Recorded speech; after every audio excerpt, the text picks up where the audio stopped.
여호와 우리 주여, 주의 이름이 온 땅에 어찌 그리 아름다운지요. 주의 영광이 하늘을 덮었나이다. 주의 대적으로 말미암아 어린아이들과 젖먹이들의 입으로 권능을 세우시며 이는 원수들과 보복자들을 잠잠하게 하여 하심이니이다. 주의 손가락으로 만드신 주의 하늘과 주께서 베풀어 두신 달과 별들을 내가 보오니 사람이 무엇이기에 주께서 그를 생각하시며 인자가 무엇이기에 주께서 그를 돌보시나이까. 그를 하나님보다 조금 못하게 하시고 영화와 존귀로 관을 씌우셨나이다. 주의 손으로 만드신 것을 다스리게 하시고 만물을 그의 발 아래 두셨으니 곧 모든 소와 양과 들짐승이며 공중의 새와 바다의 물고기와 바닷길에 다니는 것이니이다. 여호와 우리 주여, 주의 이름이 온 땅에 어찌 그리 아름다운지요. 이 시편 8편 시는 다윗이 하나님의 창조하심, 그리고 인간을 돌보시고 인간을 인도하시는 하나님, 그 하나님을 느끼고 바라보고 그분의 사랑을 깊이 묵상하면서 쓴 찬양시입니다. 그래서 오늘 1절, 9절, 첫 구절 그리고 가장 마지막 구절을 보면 똑같은 고백이 반복이 됩니다. 주여, 주의 이름이 온 땅에 어찌 그리 아름다운지요. 시작을 그렇게 해서 또 시를 마치면서도 똑같은 말씀으로 끝나요. 주여, 주의 이름이 온 땅에 어찌 그리 아름다운지요. 여기서 주의 이름, 이 이름은 하나님의 인격을 말하는 거예요. 하나님의 인격을. 하나님이 나에게 이 땅에 이 우주 만물을 창조하시고 이 땅에 베풀어 주신 구원을 내가 생각하면 생각할수록, 생각할 때마다, 묵상할 때마다 나는 뭐지? 인간은 무엇인가에 대한 묵상을 하게 되고 고민을 하게 되고 또 발견하게 된다라는 거죠. 주의 이름이 온 땅에 어찌 그리 아름다운지요. 이 찬양을 하면서 하나님의 사랑이 대단합니다 라고 찬양할 때마다 그럼 나는 어떤 사람일까를 발견하게 된다라는 거죠. 하나님의 모습을 보면서 하나님을 찬양하면서 그것으로 끝나는 것이 아니고 하나님의 모습을 발견하고 찬양하는 걸 통해서 나는 어떤 인간인가, 인간은 무엇인가를 발견하게 된다. 오늘 그것을 우리가 하나님의 모습을 통해서 나의 존재를 발견하면 좋겠어요. 먼저 1절, 2절을 보면 하나님이 어떤 분이신지, 얼마나 뛰어난 분이신지를 하나님의 영광, 하나님의 능력을 찬양을 하고 있어요. 1절에 보면 주의 영광이 하늘을 덮었나이다 이렇게 찬양을 합니다. 하나님이 손으로 하신 일들을 보면서 주님의 영광이 하늘을 다 덮었습니다 라고 찬양을 해요. 하나님의 성품, 완전하심이 하나님이 창조하신 우주 만물에 나타나 있다. 그런데 여기서 우리가 생각할 것이 하나가 있어요. 우주 만물을 다 창조하신 분 하나님, 거기에 하나님의 영광이 다 나타나고 있다. 그러면 우리가 생각해 볼 게 하나 있어요. 그러면 여기에 나타난 하나님이 창조하신 우주 만물에 나타난 하나님의 영광이 다일까? 여러분은 어떻게 생각하세요? 우주 만물에 가득 찬 하나님의 영광이 그게 다일까? 엄청나잖아요. 그것만 해도. 그런데 하나님의 영광은 결코 하나님이 만드신 피조물에 한정될 수 없을 분이다. 없는 분이다.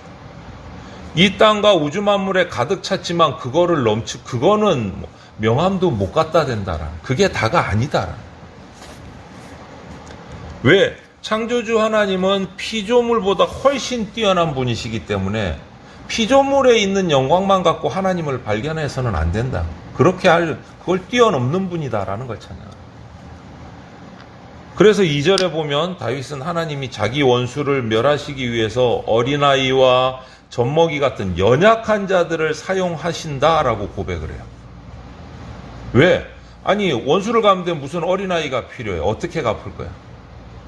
젖먹이가 왜 필요해요? 원수를 갚는데 분사가 필요하지.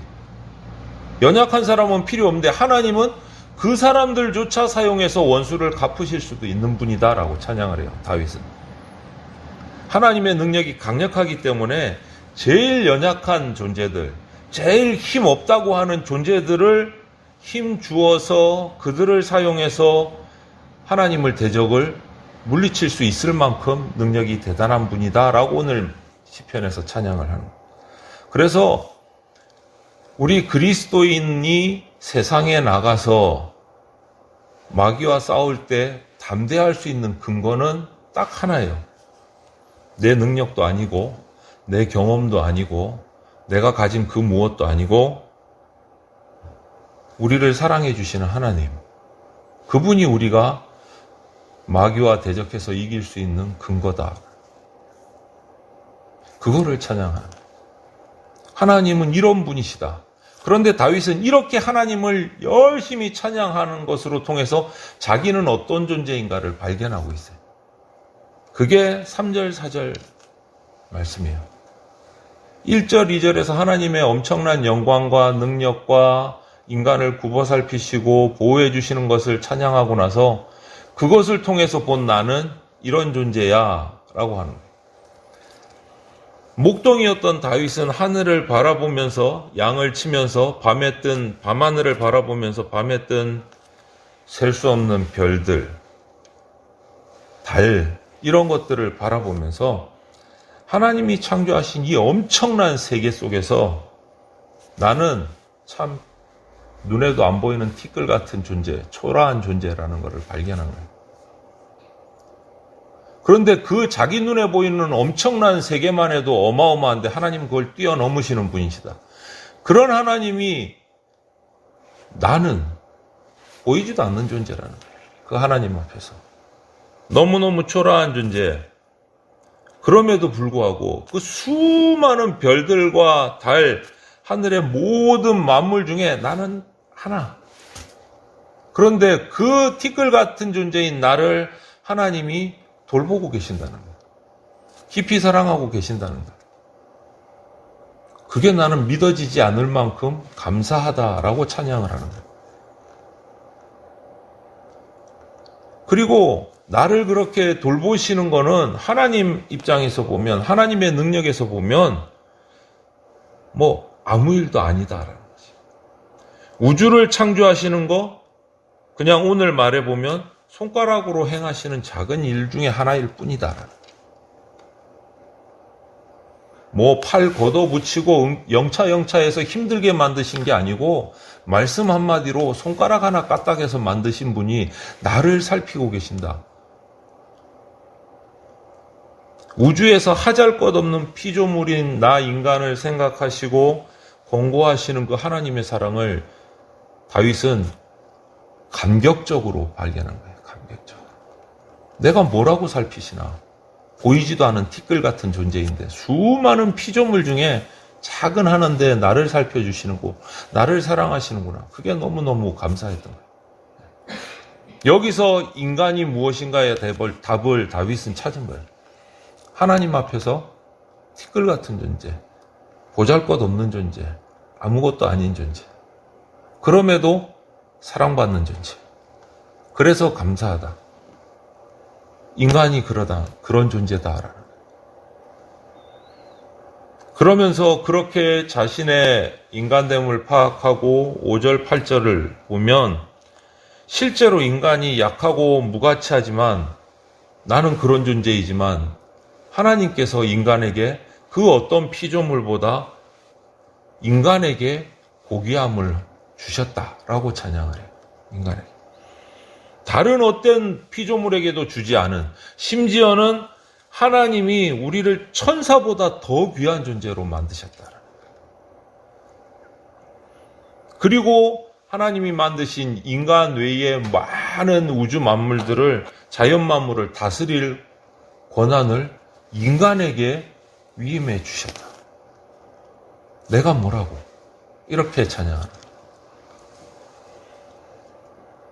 이처럼 하나님의 위대함이 그분이 창조하신 세계를 인간에게 위임한 데서 드러나. 다 창조하시고 그 보잘것없는 인간에게 자연 만물을 맡겨주셨다. 그래서 우리가 여기서 생각해 볼게. 그러면 인간이 최고네 라고 생각하시면 안 된다라는 거예요. 인간이 최고네 하면 안 된다라는 거죠. 아무리 인간의 능력이 하나님께서 주시는 것으로 존귀함으로 인해서 향상되고 좋아지고 자연 만물을 다스릴 수 있는 권한을 받았지만 인간은 여전히 타락한 존재이고 인간은 여전히 유한한 존재이고 인간은 여전히 죄인이다 라는 거예요. 하나님 앞에서. 하나님이 우리를 그렇게 의인으로 불러주셨을 뿐이지 우리가 진짜 의인은 아니다. 아담이 타락해서 인간은 그마저도 하나님이 주신 종기마저도 발로 차버렸어요. 권세 잃어버렸어요. 죄 짓는 것을 통해서. 그래서 영원한 존재였던 인간이 죄 때문에 하나님이 주신 영생도 차버리고 평안함도 차버리고 만물의 권세도 차버리고 에덴 동산에서 쫓겨났어요. 인간은 그래서 타락한 존재예요. 죄인이에요. 다른 어떤 피조물보다 뭐 뛰어나다? 그런 말 안 해야 돼요.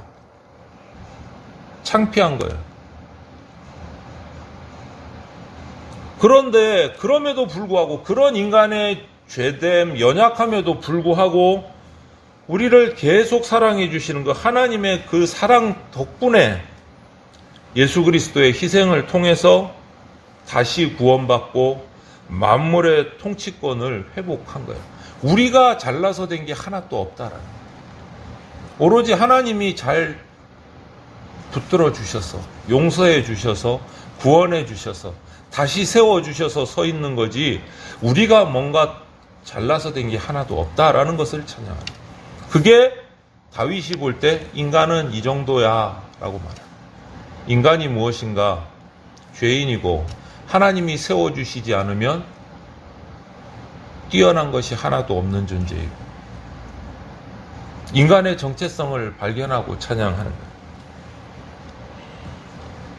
그래서 우리가 기억할 것은 베드로전서 2장 9절 말씀처럼 나를 왕같은 제사장으로 불러주신 그 하나님의 사랑을 기억하고 그 덕분에 불러주신 덕분에 내가 하나님의 자녀라는 것을 기억하고 하나님의 영광을 드러내는 삶을 살아야겠구나.